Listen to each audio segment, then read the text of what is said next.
I like the... Good. All right, so the front of the heart has all these interesting structures on it. The top has the aorta arching over the top of the heart. The back side is much less exciting, kind of flat in its structures. So the first thing is to orient.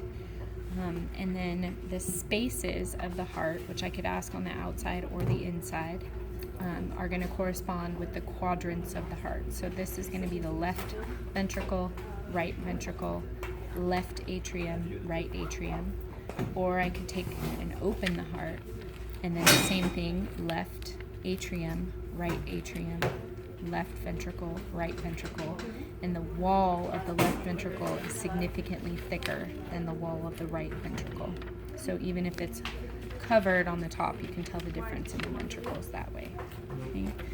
The auricles are shaped like ears, and they are regions of each atrium that give extra storage capacity for blood. So this is the right auricle, and this is the left auricle.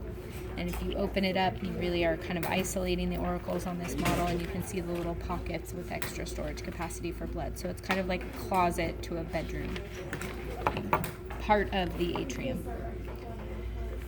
On the outside of the heart, there are grooves where the coronary vessels lie and are covered up in fat to hold them in place. So this groove on the front of the heart between the ventricles is called the anterior interventricular sulcus. This is the posterior interventricular sulcus. And then the coronary sulcus wraps all the way around the heart between the atria and the ventricles. Okay. The wall that separates the ventricles that we can see best on the inside of the heart is the interventricular septum. So I would ask you for the structure.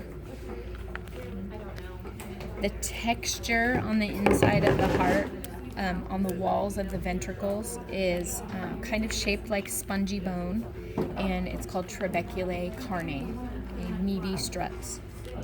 Trabeculae carnae. The valve on the right side between the atrium and the ventricle is the tricuspid valve. The valve between the atrium and the ventricle on the left is the mitral valve.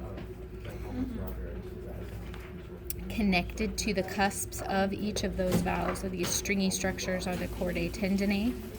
And then these prominent bumps that are connected to the chordae tendineae and anchored into the wall of the ventricle are called the papillary muscles.